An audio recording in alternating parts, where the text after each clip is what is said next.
إذا قيل لكم انفروا في سبيل الله যখন তোমাদেরকে আমি আল্লাহর জন্য ডাকা হয়, যে কোনো বিভাগে ডাকা হয়, মাদ্রাসাতে ডাকা হয়, মসজিদেতে ডাকা হয়, তাবলীগেতে ডাকা হয়, ডাকা হয় নামাজের জন্য, ডাকা হয় রোজার জন্য, ডাকা হয় দান খয়রাতের জন্য, ইসলামের যে কোনো ব্যাপারে যখন তোমাকে ডাক দেওয়া হয়, এসো এসো হাইয়া হাইয়া, এসো এসো এসো, তখন তোমার দিকে আমি তাকিয়ে দেখি হিত্তাকালতুম ইলাল আরদি, তখন তুমি জমিনকে আঁকড়ে ধরে থেকে যাও।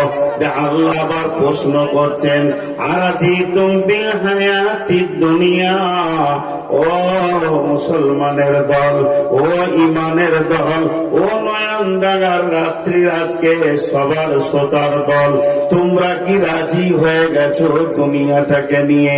আরাজিতুম বিল হায়াতিদ দুনিয়া, পার্থিব ঐশ্বর্য, পার্থিব সৌন্দর্যকে নিয়ে কি তোমরা রাজি হয়ে গেছো? আল্লাহ তাবারাক ওয়া তাআলা বলছেন, ফামা মাতাউল হায়াতিদ দুনিয়া, ফামা মাতাউল হায়াতিদ দুনিয়া ফিল আখিরাতি ইল্লা কালিল। পৃথিবীর যত সম্পদ আছে, পৃথিবীর যত ঐশ্বর্য আছে, এটা আখিরাতের তুলনায় সামান্য কিঞ্চিত, এটা বেশি নয়। তোমাদেরকে ওই রোগী পাগল করেছি,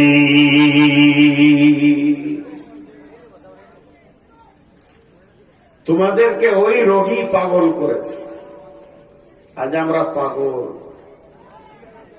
পাগল মন, মন রে মন কেন এত কথা বলে,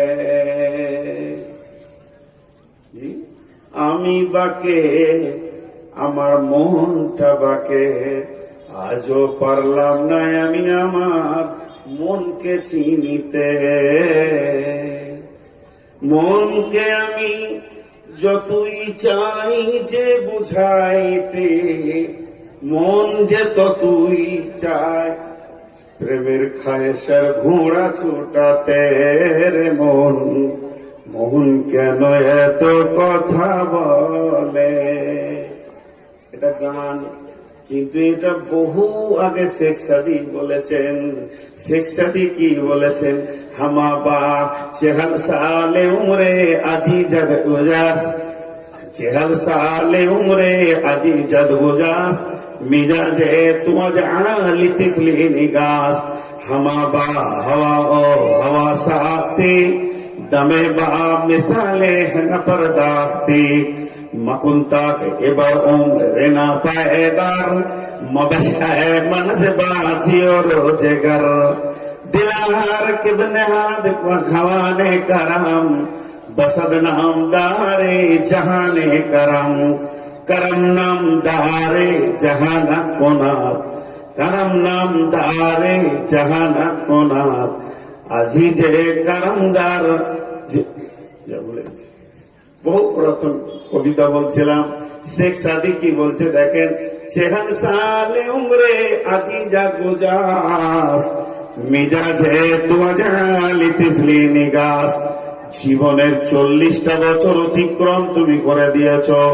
সূর্য যখন উঠে 12টা পর্যন্ত সে উঠে, তারপরে যখন ঢলতে শুরু করে সে তখন ডোবে। হে মানুষ, তুমি 40 বছর পর্যন্ত উদীয়মান। যেদিন তোমার 40 বছর অতিক্রম হয়ে যাবে, সেদিন তুমি অস্তিত্বমান, তোমার গতি এবার কমতে শুরু করবে। শেখ সাদি বলছেন, 40টা বছর তুমি পার করে দিলে, এখনো তোমার ভিতরে থেকে বাচ্চা ছেলের মতো, বাচ্চা সুলভ চরিত্র কষ্টটা এখনো গেল না। শুধু কেন এটা হয়েছে তোমার এটা হওয়ার একটাই বরং কারণ, তুমি চলো না কোরআনের ওপরে, তুমি চলো না কোনো হাদিসের ওপরে, তোমার জিন্দেগির কোনো গাইড নাই, তোমার জিন্দেগি চলার জন্য কোনো মডেল নাই, আইডিয়াল নাই, তোমার মন যা চায় তুমি তাই করো। হাওয়া বা হাওয়া ও হাওয়া সাথে দামে বা মিসাল না পরদাতি, তোমার মনটা যেমন চায় মনের ঘোড়াতে লাগাম দিয়ে তুমি উড়ান দাও। অতএব হে মুসলমান, তুমি একটা বার ভাবার চেষ্টা করো, পৃথিবী তোমার আসল ঠিকানা নয়। মত একদিন কেড়ে নেবে হায় সকল রঙিন পরিচয়, পৃথিবী আমাদের আসল ঠিকানা নয়।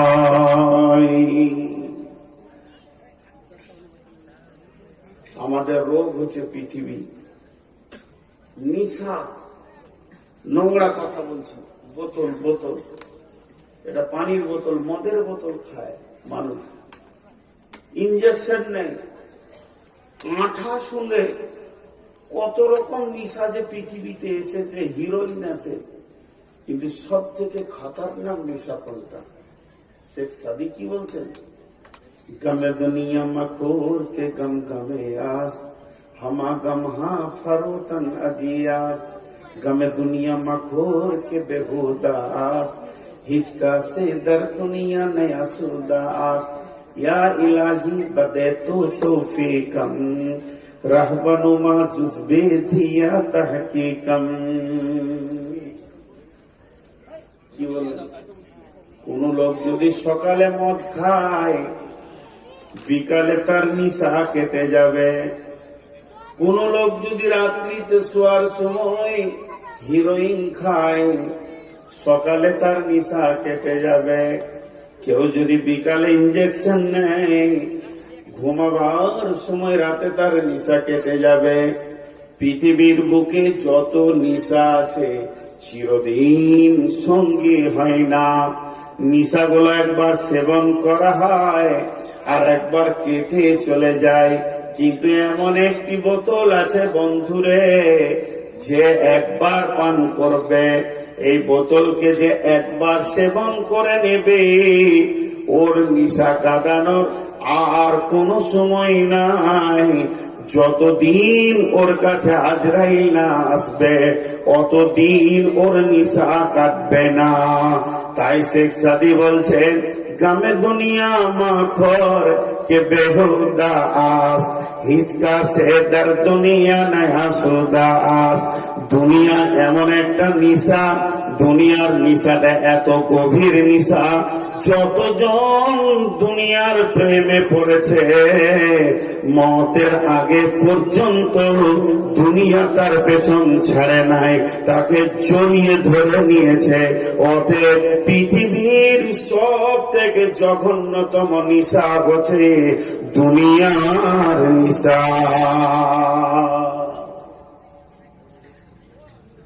দুনিয়া একটা ভয়ানক।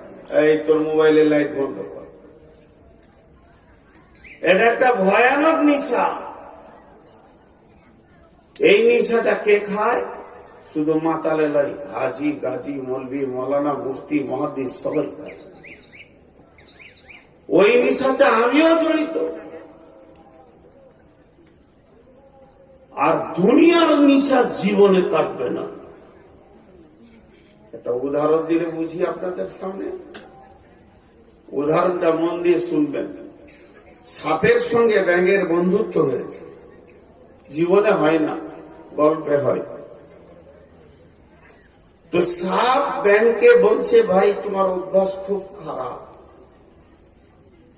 তোমার অভ্যাস খুব খারাপ, তুমি লাফাইলি পেচ্ছাপ করো, এত নোংরা স্বভাবের মানুষের সঙ্গে আমার বন্ধুত্ব হয়ে গেছে। তখন ব্যাঙ উত্তরে সাপকে বলছে, তুই জীবনে সোজা চলেছিস?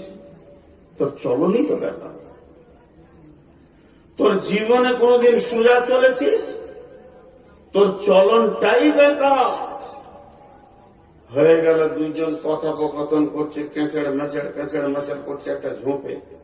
আর ওখানে ছিল রাখালরা লাঠি নিয়ে, ঝোপে যেই মেরেছে আর ব্যাংকটা দুপ করে যে পানিতে পড়েছে, কিন্তু সাপ তো আর পালাতে পারছে না, ওকে পালিশ শুরু হয়ে গেল, মারতে মারতে মারতে মারতে ওকে মেরেই দিলে। শেষকালে ওর নেজে একটা দড়ি বেঁধে বাবলা গাছে ঝুলিয়ে দিয়ে রাখালরা গরু নিয়ে বাড়ি চলে গেছে। ব্যাংক তো পানি থেকে শুনছিল যে সাপের অবস্থা কি চলছে, এখন দেখা করতে এসছে যে বন্ধু কেমন আছে, তো দেখছে একদম তীর সোজা। তখন ব্যাংক বলছে, বন্ধু সোজা হলি তো মরি হলি, জীবনে যতক্ষণ তো নিঃশ্বাস ছিল সোজা হলি না। তার থেকেও নোংরা এই মুসলমান, আমরা এই জাতি, এই মানব জাতিটা তার থেকে নোংরা। যতক্ষণ না মরবে এ সোজা হবে না। এদেরকে সোজা করার কত পৃথিবীতে যন্ত্র আসেনি, তাহলে একটাই এসছে তৌহিদবাদ। যদি এদের ভিতরে আল্লাহর ভয় ঢুকে যায় তো তবেই এরা সোজা হবে, নচেত ট্যাবলেট দিয়ে চোরকে আল্লাহর ওলি বানানো যাবে না। ইঞ্জেকশন দিয়ে সেলাইন চালিয়ে ডাকাতকে মসজিদে ঢোকানো যাবে না। পৃথিবীতে কোন মেডিসিন নাই।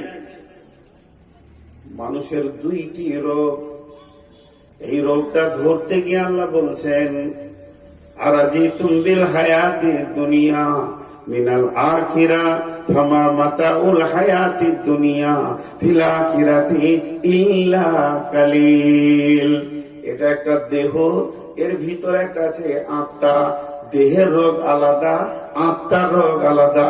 জ্বর হয়েছে, সর্দি হয়েছে, জন্ডিস হয়েছে, ক্যান্সার হয়েছে, হাড় ভেঙে গেছে, মাথা ফেটে গেছে, সর্দি কাশি, এগুলো হলো আপনার কিনা বডির রোগ, এগুলো দেহের রোগ। এই দেহটা তৈরি হয়েছে মাটি থেকে, আরে ওষুধ আল্লাহ মাটির গাছ গাছরা থেকে রেখে দিয়েছেন। কিন্তু জেনেলেন নামাজ পড়ে না, মিথ্যা কথা বলে, সুদ খায়, চুরি করে, ডাকাতি করে, খুন করে, খিস্তি করে, গাল দেয়। এই রোগগুলি কিন্তু দেহের রোগ নয়, এগুলো আত্মার রোগ। আত্মাকে যতক্ষণ পর্যন্ত ওষুধ না দেওয়া যাবে অতক্ষণ পর্যন্ত এই রোগগুলি তার কাছ থেকে সরবে না। তাহলে আত্মার ওষুধ কি? আল্লাহ তাবারাক ওয়া তাআলার কালাম পাকের জিকির। আল্লাহ তাবারাক ওয়া তাআলা বলেছেন, বিসমিল্লাহির রহমানির রহিম, আলা বিযিকরিল্লাহি তাতমাইন্নুল কুলুব। আল্লাহর জিকিরের ভিতরে দেহের কেন আত্মার প্রশান্তি রয়েছে। আত্মা তার প্রত্যাবর্তনকে ফিরে পাবে এবং তার রবকে পাবে এবং সে তার রাস্তাকে খুঁজে পাবে। কিন্তু পৃথিবীর ওষুধ দিয়ে আত্মাকে সোজা করা যাবে না, আর আত্মার ওষুধ দিয়ে পৃথিবীর দেহকে সোজা করা সম্ভব হবে। কারণ দেহর ড্রাইভার হলো আত্মা, দেহকে চালায় কে না আত্মা। আত্মা যদি দুর্বল হয় আর দেহ যদি সবল হয় তাহলে দেহ গুনাহ করবে, আত্মা উঠতে পারবে না। আর আত্মা যদি সবল হয়, দেহ যদি দুর্বল হয়, তাকে গুনাহ করার সুযোগ দিবে না।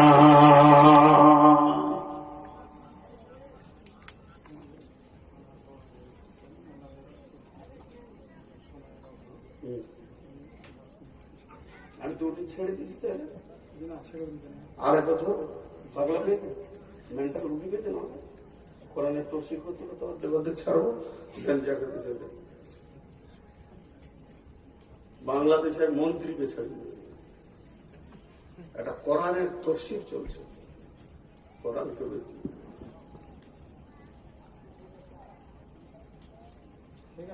দেন,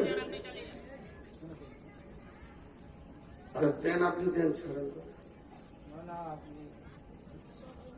হলো দেন, এগুলো কাজ আর করিয়েন না। বলে দিচ্ছি কোরআনের তৌসিক চলবে, মধ্যখানে কাউকে ব্রেক করতে দেবো না, মন্ত্রী লোক আজকে দেন, মেহমান ছাড়েন।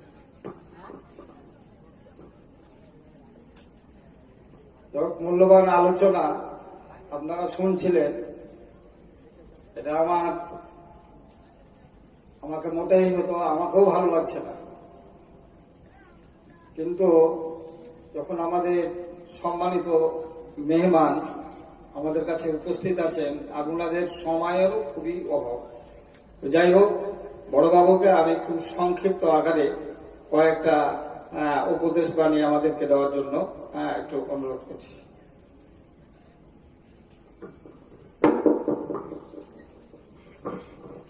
নমস্কার। যাই হোক, আমি দুঃখ প্রকাশ করছি, আমি এমন টাইমে এসেছি যে এটা আমার দুর্ভাগ্য। নিশ্চয়ই আমি মন্ত্রীর থেকে বড় নয়, আমি থানা ছোট বাবু। ক্ষমা চাইছি আপনাদের কাছে এত সুন্দর একটা অনুষ্ঠানে আমাকে আমন্ত্রণ করার জন্য। বেশি কিছু বলবো না, ভালো থাকুন। আপনাদের অনুষ্ঠান নষ্ট করার মতন মানসিকতা বা কোনো কিছু আমার নেই। যদি কোনোদিন মন্ত্রীর থেকে বড় হই, অবশ্যই আমি এখানে কিছু বলবো। নমস্কার।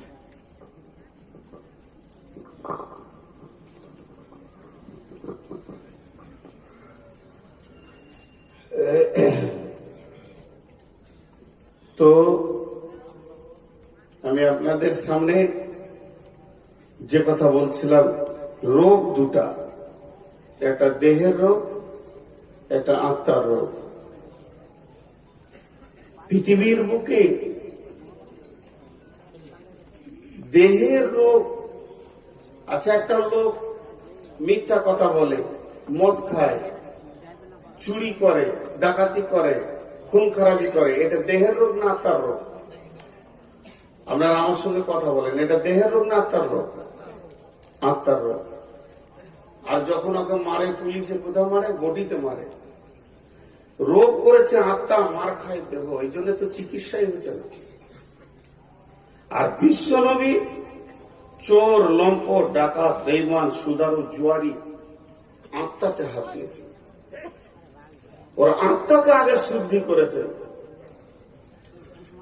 আত্মা এমন একটা জিনিস যা শুদ্ধ হলে গোটা শরীর, গোটা এটা শুদ্ধ হয়ে যাবে। আল্লাহ তাবারাক ওয়া তাআলা বলছেন, মা লাকুম, কি হয়েছে তোমাদের? তাহলে আত্মার রোগটার নাম কি? বিশ্ব নবী বলেছেন এই রোগটার নাম হচ্ছে অহান। বিশ্ব নবী বলেছেন এই রোগটার নাম করুণা নয়, এই রোগটার নাম করুণা নয়, ক্যান্সার নয়, রোগটার নাম অহান। অহান কি জিনিস? অহান কাকে বলা হয়? সাহাবীরা প্রশ্ন করলেন, নবীজি শিষ্যরা প্রশ্ন করলেন। আল্লাহ নবী তার উত্তরে বললেন, হুব্বুদ দুনিয়া কারাহিয়াতিল মউত, যে পৃথিবীকে বেশি মহব্বত করবে এবং ঘৃণা করবে মওতকে, পৃথিবীর বেঁচে থাকা, পৃথিবীর ঐশ্বর্যকে যে আপনার কিনা গ্রহণ করে নেবে এবং ঘৃণা করবে মওতকে। আমি মরবো না, আমি যাব না, আমি পৃথিবী ছাড়বো না, এই জিনিসটা যে মনে করে নেবে তার নাম হচ্ছে অহান। আর মানুষ যখন অহান রোগে ভুগবে, তাকে পৃথিবীর যত গুনাহ আছে সবাই এসে গ্রাস করবে। তার মানে হচ্ছে কি, আমরা পৃথিবীটাকে অনেক দামি মনে করে নিয়েছি।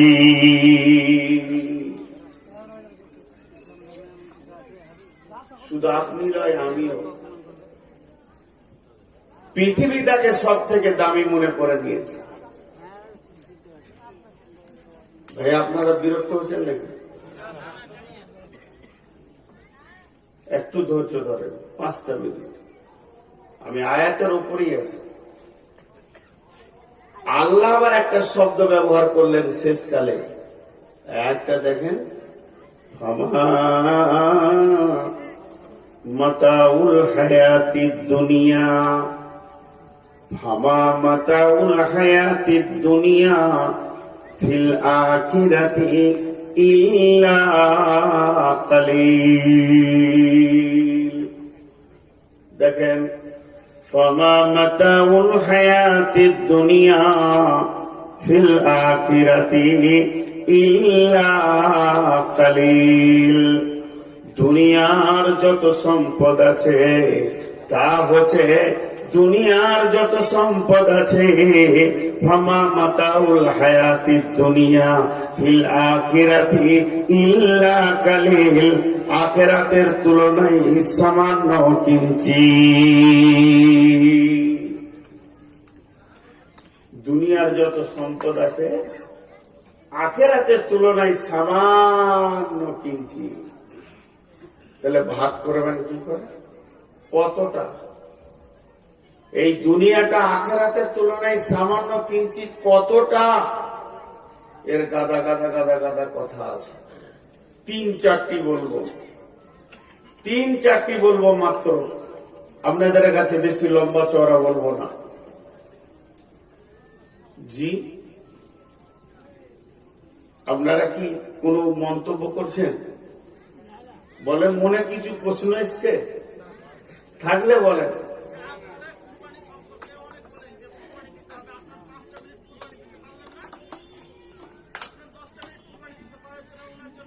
আচ্ছা,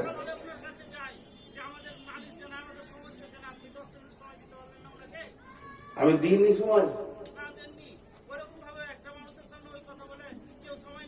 আচ্ছা বেশ, এবার আমি বলি, এইটা আগে না ওইটা আগে? এইটা আগে না ওইটা আগে? তা আমারটা শুনতে হতো। এইটা আগে না ওইটা আগে? দাঁড়ান, আপনি বেশি বুঝেন নাকি? কোরআন বেশি,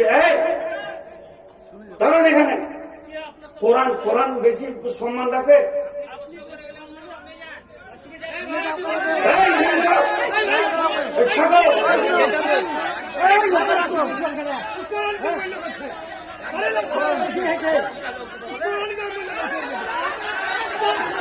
চুপ করেন আপনারা, চুপ করেন, বসে আপনাদের কি হয়েছে? বসে যান, বসে যান। ও তো গছ থেকে বলেছে, আপনাদের এত লাগছে কেন? কি করে ওকে বলছে, আমাকে বলেনি। আপনি বসেন।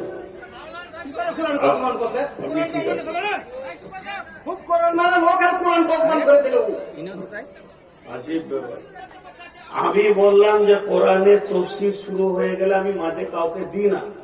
আমি বাংলাদেশে একটা মন্ত্রীকেও দিইনি। তারপরে আমি বললাম আপনি দিতে পারেন, দেন, আপনি সভাপতি আছেন। আমি কি অন্যায় করেছি বলেন, আমি ক্ষমা চাইবো। আমি যদি অন্যায় করেছি তা আমি আপনার জুতো গলায় নিয়ে ক্ষমা চাইবো, বলেন। আমার সাথে অন্যায় করেননি, কথা বলেছেন যেটা সেটা কোনাকে আঘাত লেগেছে। হ্যাঁ, যে রাষ্ট্রপতি হলেও আমি রাষ্ট্রপতি বলিনি, আমি বলেছি বাংলাদেশে এক মন্ত্রীকে আমি ছাড়িনি। আপনি যে সভাপতি, আপনি টাইম মেনশন করেন।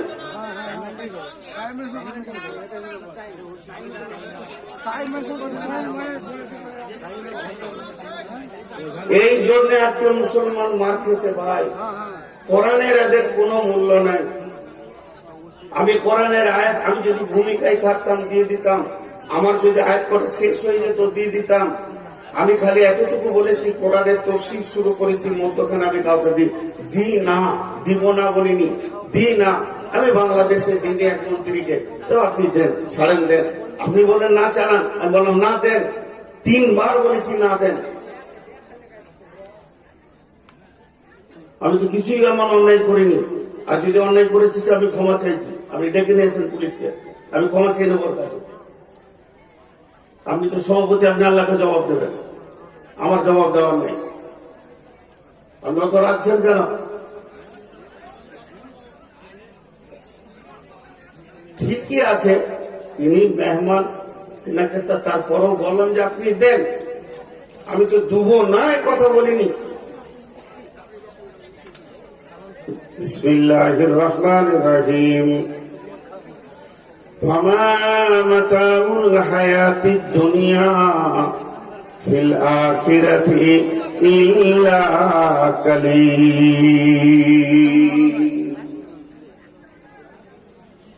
ইল্লা কালিলের কথা 3-4টা বলবো। তার আগে আপনাদের কাছে একটু ছোট্ট আবেদন রাখছি, সব ভুলেন আপাতত, ফিরে আসেন এইদিকে।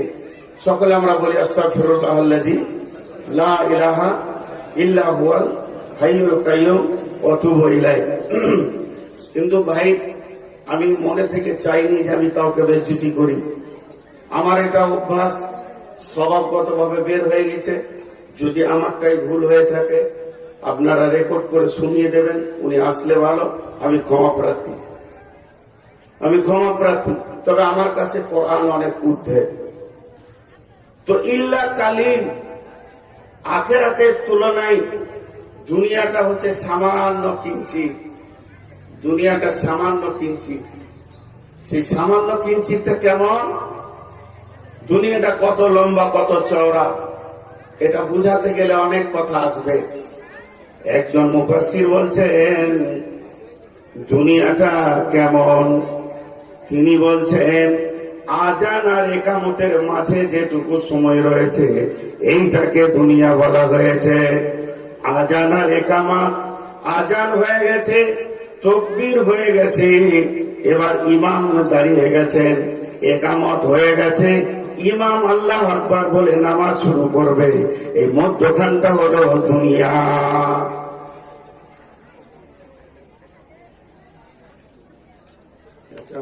খারাপ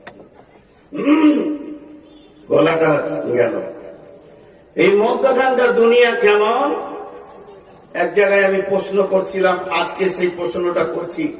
আপনাদের যে মানুষ কাঁধে করে নিয়ে কবরস্থানে যায়, সেই কবরস্থানে গিয়ে জানাজার সালাত হয়, তো জানাজার সালাতের আজান হয় না, কিন্তু হয়।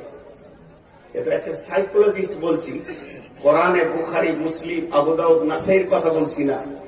একজন ইসলামী চিন্তাবিদ বলছে, শুনে লাও, প্রত্যেকটি মানুষের একটা করে জামাত আছে। আমার নামে একটা জানাজার জামাত আছে, আপনার নামে একটা জানাজার জামাত আছে, ইনার নামে একটা জানাজার জামাত আছে, ওনার নামে একটা জানাজার জামাত আছে। পৃথিবীতে যতগুলো আমরা হায়াতে মুসলমান বেঁচে রয়েছি, প্রত্যেক জনের নামে একটা করে জানাজার জামাত হবে। কিন্তু জেনেলেন ওই জানাজার জামাতের আজান হয়ে গেছে, তার মানে কি, নামাজ তো আমার জন্য, সালাত আমার জন্য, আমি মাইয়াত হয়েছি। একজন মুফাসসির বলছে, বন্ধু তুমি শোনো, যেদিন তুমি জন্ম নিয়েছ তোমার কানে আজান পড়ে গেছে। আজান পড়ে গেছে মানে এবার তোমার ইমাম আসতে বাকি আছে। ইমাম এসে আল্লাহু আকবার বলে তাহরিমা বেঁধে দেবে। তোমার জীবনটা, তোমার দুনিয়াটা সেদিনই শেষ হয়ে যাবে। জানাজার নামাজটা বাকি আছে। অতএব বন্ধুরে, ওই আজান আর ইমামের তাহরিমা পর্যন্ত সামান্যটুকু টাইম তোমাকে দেওয়া হয়েছে, এর নাম হলো দুনিয়া। ফামা মাতাউল হায়াতিদ দুনিয়া ফিল আখিরাতি ইল্লা কালিল। দুনিয়ার ভিতরে যত সম্পদ আছে আখিরাতের তুলনায় সামান্য কিঞ্চিৎ। এটা একটা গেল। শেখ সাদি কি বলছেন, जहां आए बिरादर नमानत बकर दिलंदार जहां फरी बंदोबस्त मकुन तक एबार उम्र के दुनिया पोस्ट के बेसियार कासे चेतु परवरदा कोस्ट चुआहंगे रफ्तान कुना जाने पा चेबर तकते मुर्दाने चेबर रोए खाक। শেখ সাদি বলছেন এই পৃথিবীটা কেমন, আসমানের নিচে জমিনের উপরে যে ফাঁকা জায়গাটা রয়েছে, একে খবরদার বিশ্বাস করিও না।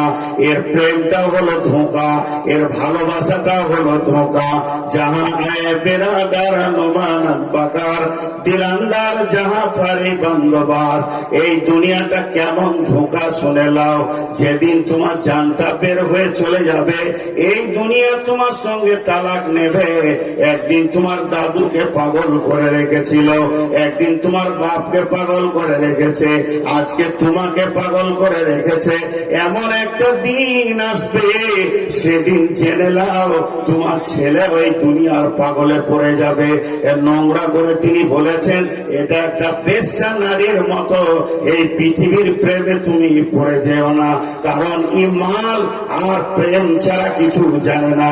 যেদিন তুমি মরে যাবে ইত্তেবাউল মাইয়াতা সালাসাতুন ফায়ারজিআনে ইসনানে ওয়া ইয়াবকা মাহু ওয়াহিদুন ফায়ারজিআনে ইসনানে আহলুহু মালুহু ওয়া ইয়াবকা মাহু ওয়াহিদুন আমালুহু। যেদিন তুমি মরে যাবে, যেদিন তুমি চলে যাবে, যেদিন তুমি বিদায় হয়ে যাবে, সেদিন এই দুনিয়া তোমার সঙ্গে যাবে না। অতএব দুনিয়া হলো আখিরাতের তুলনায় সামান্য কিঞ্চিৎ।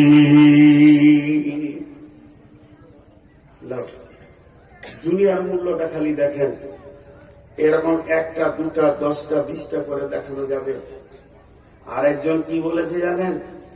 দুনিয়ার মজা কেমন, দুনিয়াটা চিখলে, দুনিয়াটাকে চাবালে মজাটা কেমন লাগবে, সেই মজাটা তিনি বলতে গিয়ে বলছেন যে এই হায়াত এর স্বাদ অতি তিক্ত। এটা একটা গাছ, এই গাছের একটা ডাল, এটা একটা গাছ, এই গাছের একটা ডাল, ওই ডালে একটা মানুষ ঝুলছে, ওই ডালে একটা মানুষ ঝুলছে, আর তার পায়ের নিচে একটা ক্ষুধার্ত বাঘ হাঁ করে তাকিয়ে আছে। খালি পড়লেই ওকে খাবে, ও যেই পড়বে ওকে চাবিয়ে খেয়ে নেবে। কিন্তু ডালটা কষ্ট করে ধরে আছে, পড়ছে না। আর ওই ডালের গোড়াটা এইখানটা দুটা ইঁদুরে কাটছে, একটা সাদা ইঁদুর, একটা কালো ইঁদুর, কটকট কটকট কটকট করে পালাক্রমে কেটে যাচ্ছে। তাহলে এই লোকটার জীবনটা কত মজা। নিজে জায়গায় বাঘ, ওপরে যদি ডালটা ধরে আছে তো দুটা ইঁদুরে কেটে দিচ্ছে। এই লোকটার জীবনের স্বাদ কেমন? পৃথিবী হে মানব, তোমার জীবনের স্বাদ ওই রকম। কেমন? আমরা যে গাছে চেপে আছি, গাছটার নাম হলো বয়সের গাছ। সেই বয়সের গাছের একটা ডাল ধরে আমরা ঝুলছি। আজরাইল ক্ষুধার্ত বাঘ আমাদের পায়ের নিচে দাঁড়িয়ে আছেন। সে কামড়াবে, পৃথিবীটা শেষ করে দেবে, স্বাদ শেষ হয়ে যাবে। কিন্তু ওই বয়সের ডালটাকে ধরে দুইটি ইঁদুরে কাটছে। একটা কালো ইঁদুর বলতে রাত, আর সাদা ইঁদুর বলতে দিন। পালাক্রমে কেটে কেটে কেটে কেটে দিচ্ছে, এমন করে কাটছে যে ওই ডালটা ক্ষীণ হয়ে যাবে আর নিচে পড়ে যাবে, তো সঙ্গে সঙ্গে দুনিয়া শেষ হয়ে যাবে। হে পৃথিবীর মানুষ, এরই নাম হলো দুনিয়া।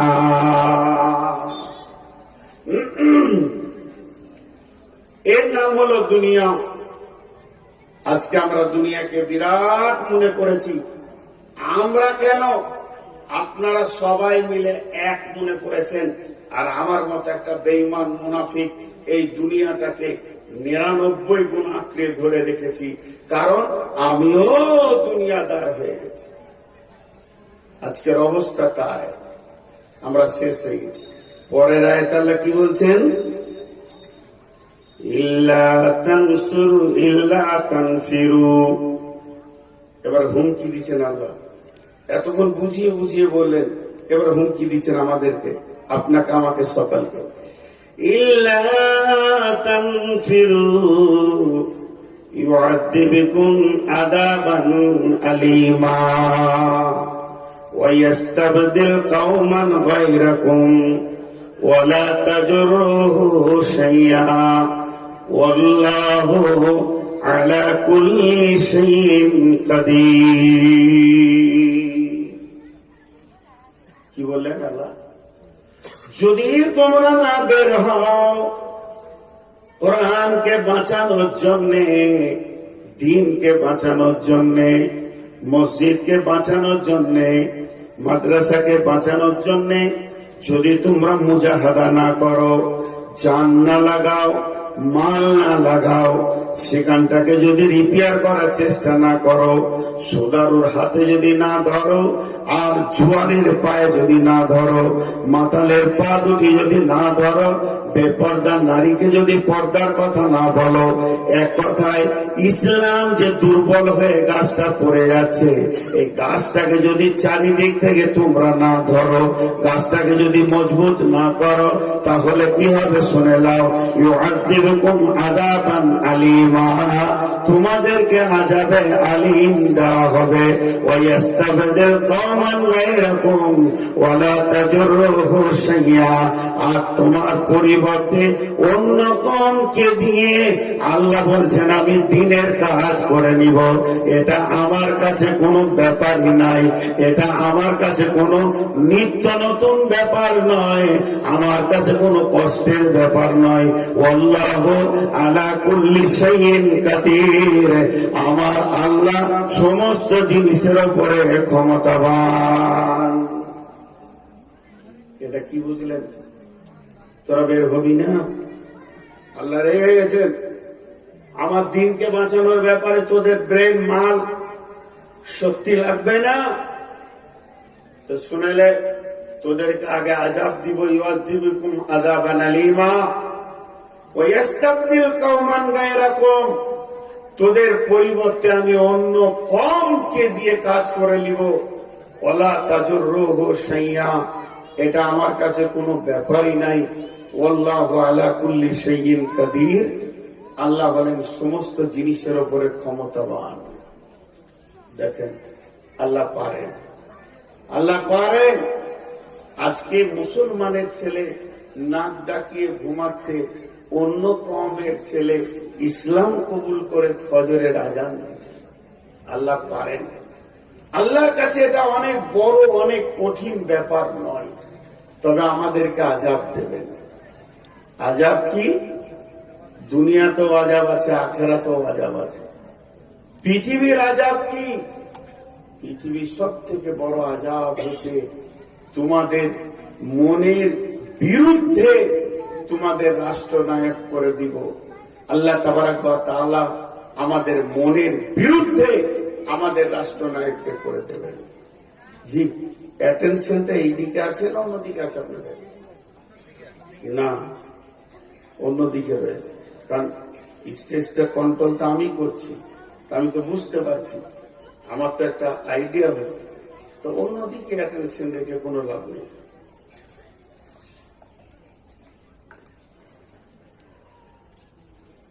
অ্যাটেনশনটা এইদিকে রাখেন।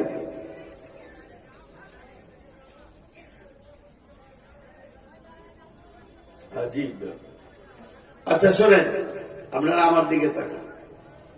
বিসমিল্লাহির রহমানির রহিম।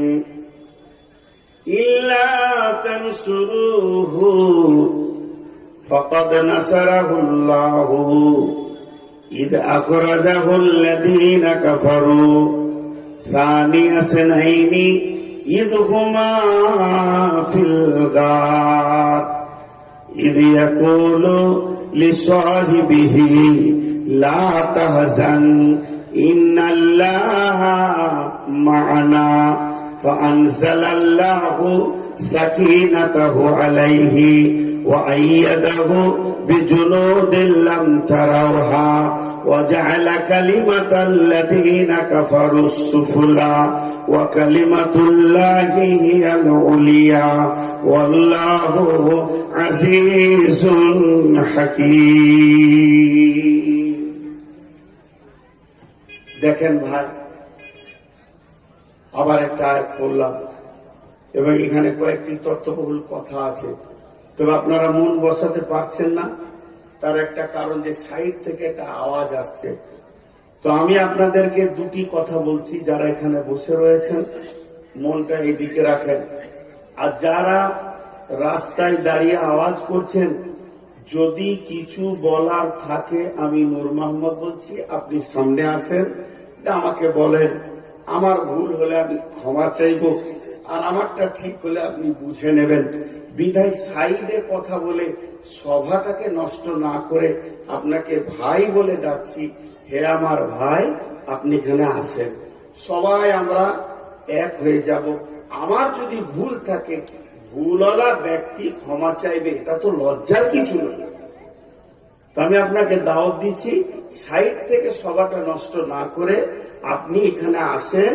আমি আপনাকে ভদ্রভাবে বলছি, আপনার গালে আমার থাপ্পড় বসানোর দরকার নাই, আর আমার গালেও আপনার থাপ্পড় বসানোর দরকার নেই।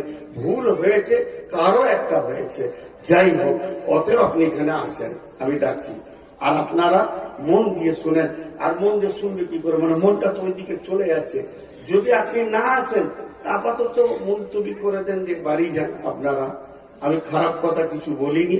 আপনারা যদি চান এখানে আসেন, আমি আপনার সঙ্গে কথা বলবো, মিষ্টি সুরেই কথা বলবো। জি, এবার আল্লাহ কি বলছেন?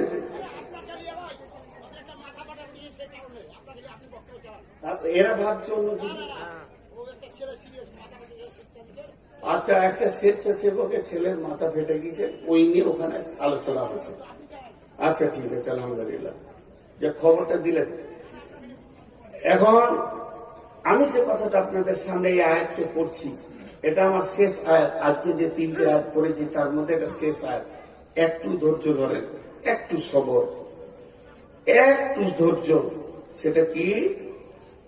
ইল্লা তানফিরু ইল্লা তানসুরুহু ফাকাদ নাসারাহুল্লাহু ইদ আখরাজাহুল্লাযীনা কাফারু সানিয়া ইসনাইনি ইদ হুমা ফিল গার ইদ ইয়াকুলু লিসাহিবিহি লা তাহজান ইন্নাল্লাহা মা'ানা ফানজালাল্লাহু সাকিনাতাহু আলাইহি ওয়া আইয়াদাহু বিজুনুদিন লাম তারাওহা। আপনারা একবার মুখ খুলেন সবাই। এইটার যা ওজন, ওজন বলতে যে আমি এক হাতে ধরে আছি এই ওজন বলছি না, আপনারা বুঝতে পারছেন।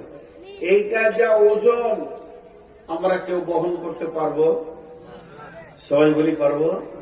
আল্লাহ বলছে, আল্লাহ ওটা বলছে, তোরা মদদের জন্য খালি একটু পাটা আগে বাড়া, বাকি আমি তোদের সঙ্গে আছি। আর আল্লাহ যদি সঙ্গে থাকে তাহলে এর ওজন বহন করা সম্ভব কি সম্ভব নয়? সম্ভব। এবার একটা উদাহরণ দিল, দাদু। পৃথিবীতে একটা সম্পর্ক হচ্ছে দাদু আর পুতা। পুতার সঙ্গে দাদুর এত মহব্বত, ই যত ছোট ওই 2.5 বছর 3 বছরের, আর দাদু হচ্ছে 73 বছরের। তো দুইজনের বন্ধুর মতো মহব্বত, দুইজনের আপোষ কত বন্ধুর মতে তারা আপোষে থাকছে, ঘোরাফেরা সব কিছু। এখন ঘটনা হয়েছে কি, দাদু আমার মতো সুগারের রোগী, উনি রাতে রুটি খান। তো বৌমা বলছে, আব্বাজি, মানে পুতার মা, বৌমা দাদু বলছে, আব্বা 20 কেজি গম দিচ্ছি, একটু পিষে নিয়ে আসেন, ময়দা করে নিয়ে আসেন, রাতে রুটি খাবেন। তো বলছে, দে মা। একটা কাপড়ের বস্তাতে 20 কেজি গম দিচ্ছে, ঝেড়ে ঝুড়ে পরিষ্কার করে চেলে দিয়েছে। দাদু তখন জামাটা পরে দাড়িগুলো কেমনি করে তেল তেল মাখছে, যে ওইটাকে নিয়ে মেশিন ঘরে যাবে, আপনাদের যেমন কাছি এই মোটটা। তো পুতা ঘুমিয়েছিল দুপুরে, উঠি দেখছে যে দাদু জামা পরছে, দাড়ি আছড়াইছে, তেল মাখছে। কেন? তাহলে ব্যাপার আছে, জিলাপি খাওয়ার কোন খবর আছে? ওর সঙ্গে যেহেতু জিলাপিটা খাই, তো বলছে, দাদু আমিও যাবো, উল্টা করে জামাটা পরে দে নিজে। দাদুর কাছে এসে হাজির। দাদু দেখছে এ তো 20 কেজি, এটাও 20 কেজি, তা আমার তো 40 কেজি হয়ে যাচ্ছে, কিন্তু কঠিন ব্যাপার হল। তখন ওকে মাইনাস করবে, বুদ্ধি করছে কি, বাঘ এসছে, বাঘ রাস্তায়, বাঘ আছে, বলছে বাঘকে মারবো। বলছে বন্যা হয়েছে, বলছে লাফিয়ে চলে যাবো। কোন রকম ওকে মাইনাস করা যেছে না। শেষকালে বুদ্ধি বের করেছে কি, দাদু ভাই, কি ভাই, ওই যে তোমার মা, ওটা আমারও বৌমা, তাহলে তোমার মা আমার মা দুইজন মিলে একটা 20 কেজি গমের বোঝা দিয়েছে। এইটাকে মেশিনের ঘরে গিয়ে পিষে ময়দা বানিয়ে আনতে হবে। তাহলে যদি তোমাকে আমার সঙ্গে এই মোড়ে যেতে হয়, তাহলে এই বোঝাটা তুমি অর্ধেক নিয়ে যাবে, আমি অর্ধেক নিয়ে যাব। 2.5 বছরের ছেলে 20 কেজি মাল নিয়ে যেতে পারবে? পারবে না। কিন্তু মাথা ভিড়িয়ে দিলে, দাও আমাকে আগে দাও। ও তো আর জানে না যে 20 কেজির ওজনটা কত। মাথাটা ভিড়িয়ে দিলেন, দাও আমাকে আগে দাও, আমি অর্ধেক আগে নিয়ে যাই, তারপর আপনি অর্ধেক নিয়ে যাবেন। দাদু তখন এমনি করে বোঝাটা নিয়ে বলছে, লে ধর। ওর মাথায় দিয়েছে, লে। মাথায় দিয়েছে 20 কেজির বোঝা, খালি চুলে ঠেকে আছে। আর গোটা ওজনটা কার হাতে আছে? দাদুর হাতে। অতি ও কচি কচি হাত দুটাকে দিয়ে কি মাজা হিলিয়ে হাঁটছে। ও ভাবছে বুঝা আমি নিয়ে গেছি, পুরো 100-100 বুঝা আমি নিয়ে গেছি। খেলার সাথীগুলো রাস্তায় খেলছে, তাই এমনি করছে, বলছে পারবি, মানে আমার মতো পারবি? বুঝা আমি নিয়ে গেছি। এই টেনশনে বেচারা কল কল করে ঘেমে গিয়েছে, গোটা শরীর প্যান্ট ট্যান্ট সব ভিজে গেছে। যেই মেশিন ঘরে গেল, বোঝাটাকে নামিয়ে দিয়ে দাদু বলছে, ভাই তুমি এনেছো। ওকে বড় করছে, তুমি এনেছো ভাই আমার, তোমার কত শক্তি, তুমি 20 কেজির মাল এনেছো।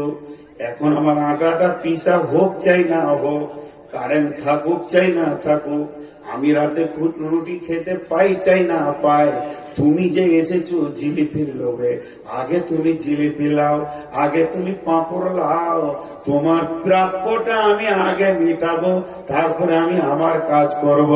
আল্লাহ এরকম বলছেন, হে পৃথিবীর মুসলমান, এইটার ওজন তোরা কেউ নিতে পারবি না, তবে বাচ্চাটার মতো খালি মাথাটা ভিড়া, তুই মাথা ভিড়াবি। ইল্লা তানসুরুহু ফাকাদ নাসারাহুল্লাহ, আমি আল্লাহর মদদ তোর মাথার কাছে চলে আসবি। আমি আল্লাহ তোকে ধরে নিব, মদদ টেনে নিব উপর দিকে, আমি আল্লাহর মদদ চলে আসবে। যে আল্লাহ একটা ঘটনা শোনাচ্ছেন, এই ঘটনাটা কে বলছেন? আল্লাহ বলছে কেমন? ইজহুমা ফিরগার, যেদিন বিশ্বনবী মক্কা ছেড়ে মদিনার দিকে যায়, আর দুইজন মিলে একটা গর্তে লুকিয়ে যায়, আর এই গর্তে যখন পৌঁছে যায় আবু বকর আর হযরতে নবী মুহাম্মদ সাল্লাল্লাহু আলাইহি সাল্লাম, তা আমি সেখানে তাদেরকে হেফাজত করেছি, তাদের গায়ে কেউ হাত দিতে পারেনি, তাদেরকে কেউ মারতে পারেনি, তাদেরকে কেউ শেষ করে দিতে পারেনি। তো আমি আল্লাহ তোমাকে ওই রকম মদদ করব, তোমার গায়ে কেউ হাত দেবে না, তোমাকে কেউ শেষ করে দিতে পারবে না। ইল্লা তানসুরুহু ফাকাদ নাসারাহুল্লাহ। তোমরা একবার ভেবে দেখো, তোমরা একবার চিন্তা করে দেখো, যেদিন সারা পৃথিবী ইসলামের বিরুদ্ধে চলে গেছে, মাত্র কোটি কয়েক লোক কালেমা পড়েছে, আর মক্কার লোকেরা তলোয়ারকে ভুজালিকে আর বর্ষাকে ধার করে রেখে দিয়েছে, আর মারবো, মেরে দিব, শেষ করে দিব, এইরকম নিয়ত করে রেখেছে। কিন্তু শুনে নাও, আমি সেদিন কি করেছিলাম? তাদেরকে হেফাজত করেছিলাম, তাদেরকে আমি এমন হেফাজত করেছি, তারা আমার গণ্ডির বাইরে ছিল, তারা আওতাভুক্তর মধ্যে এসে গেছিল, বেঈমানেরা তাদেরকে দেখতে পেল না। লাম তারাহা ওয়া জাআলা কালিমাতাল্লাযীনা কাফারু সুফলা ওয়া কালিমাতুল্লাহি হিয়াল উলিয়া। কাফের বেঈমানরা চিরদিন নিচে চলে গেছে, আল্লাহর কালাম উপর দিকে উঠেছে। আল্লাহু আসিজুন হাকীম, আমার আল্লাহ সূক্ষ্মদর্শী, বড় কৌশলবিদ, তিনি সমস্ত কৌশল তিনি জানেন। তো আজকের বক্তব্যে আমরা কি বুঝলাম? আজকের বক্তব্যে আমরা কি পেলাম? আজকের বক্তব্যে আমরা পেলাম, পৃথিবীটা আমাদের আসল ঠিকানা নয়, পৃথিবী আমাদের আসল জায়গা নয়, আমরা ধোঁকার ঝুলি নিয়ে পৃথিবীকে জড়িয়ে ধরে পড়ে আছি, আঁকড়ে ধরে পড়ে আছি। তবে পৃথিবীতে আল্লাহ যে কাজগুলো আমাদেরকে দিয়েছেন, এই কাজগুলো যদি আমরা মজবুত করে করি, এই কাজের পেছনে যদি আমরা মজবুত করে সময় লাগাই, এই কাজগুলো আল্লাহর দেওয়া যেসব দায়িত্ব আছে পালন করি, তো আল্লাহর মদদ আমাদের কাছে আসবে। আর আল্লাহর মদদ যখন আসবে তখন সব কাজ আসান হয়ে যাবে। আল্লাহ একটা ঘটনা বলছেন, এই ঘটনাটা কখন হলো, আয়াতটা কখন নাজিল হলো? ইনফিরু খিফাফা ওয়া সিকালা, বের হয়ে যাও তুমি, ভারী থাকো চাই হালকা থাকো। দেখেন এটা ভারী হালকা কেন বললেন? ভারী থাকো চাই হালকা থাকো, তুমি বের হয়ে যাও আল্লাহর রাস্তায়। এই আয়াতটা নাজিল হওয়ার কারণ, মদিনার পরিস্থিতিটা কেমন ছিল? কারো গাছে খেজুর কাঁচা আছে, কারো ডাঁসা আছে, কারো পেকে গেছে। কেউ খেজুর কাটতে গাছে উঠেছে, কেউ নিচে আছে, কেউ দাঁড়িতে ওজন করছে, মাল দিতে রয়েছে, কেউ আরতে মাল দিয়েছে, টাকা পেতে বাকি রয়েছে। এই যে বিভিন্ন ভাবে তারা রয়েছে। আল্লাহ তাবারাক ওয়া তাআলা বলছেন, তুমি যেমন অবস্থায় থাকো এক্ষুনি বের হয়ে যাও। যুদ্ধটা ছিল মুতার যুদ্ধ, তোমরা বের হয়ে যাও। সাহাবীরা যারা গাছে ছিল ওখানে দাঁটা লাগিয়ে দিয়ে ওখান থেকেই বের হয়ে চলে গেল। যে খেজুর ওজন করছিল ডানিটা ফেলে দিল, ওখান থেকেই বের হয়ে চলে গেল। যার আরতে টাকা আজকে আনার কথা, সে টাকা আনতে গেল না, ওখান থেকেই বের হয়ে চলে গেল। যে যেমন অবস্থায় ছিল ব্যবসা বাণিজ্য সবকিছুকে ছেড়ে দিয়ে বের হয়ে চলে গেল। বন্ধুরা আমার, হযরত আবু দারদা রাদিয়াল্লাহু তাআলা আনহু তার ছেলেকে ডেকে বলছেন পানিপথে যুদ্ধের সময়, যে বেটা তুমি আমাকে যুদ্ধের সামান পরিয়ে দাও, তুমি আমাকে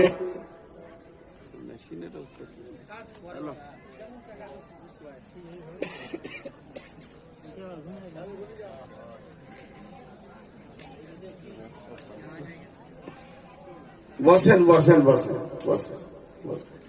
আমি খুব বেশি টাইম নিব না, আমি শারীরিক ভাবে অনেক অসুস্থ।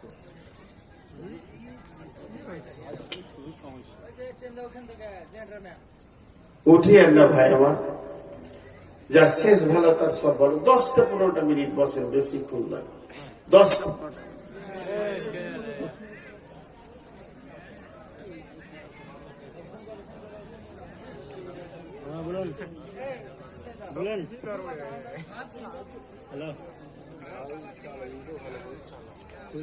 হ্যালো, 10-15 মিনিট বসুন, বেশি ঠিক আছে। তো হযরতে আবু দারদার ভুরু গুলো, চোখের পাতা গুলো সব পেকে সাদা হয়ে গেছে, চুল গায়ের লোম পুরা সাদা। তো বেটা বলছেন আবু দারদাকে, আব্বাজান আপনার জন্য জিহাদ আর মাপ ফরজ নাই, জিহাদ মাপ হয়ে গেছে। বৃদ্ধর জন্য জিহাদ মাপ, মেয়েদের জন্য জিহাদ মাপ, শিশুদের জন্য জিহাদ মাপ, অসুস্থ ব্যক্তির জন্য জিহাদ মাপ। অতএব আব্বা আপনাকে আর যুদ্ধ করতে হবে না। আর হযরতে আবু দারদা উত্তরে বলছেন, বেটা রে, কোরআনের আয়াতে আল্লাহ বলেছেন ইনফিরু খিফাফা ওয়া সিকালা।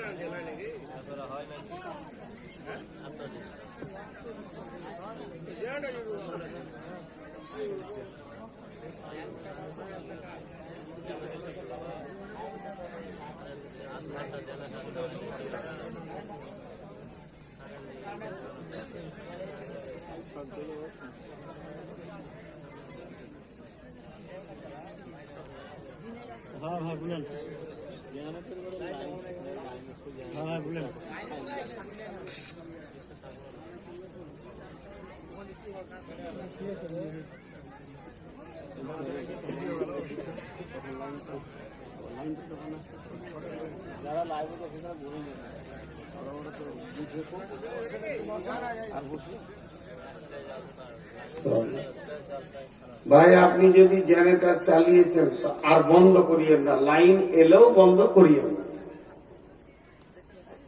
আল্লাহর রাস্তে জেনারেটরটা খানিকক্ষণ চলুক, লোকগুলো চলে যাচ্ছে, এরকম বারবার করলে খারাপ লাগে। তো হযরত আবু দারদা তার বেটাকে বলছে, বেটা আমাকে চাপিয়ে দাও। আল্লাহ বলেছে যে অবস্থায় আছে বের হোক।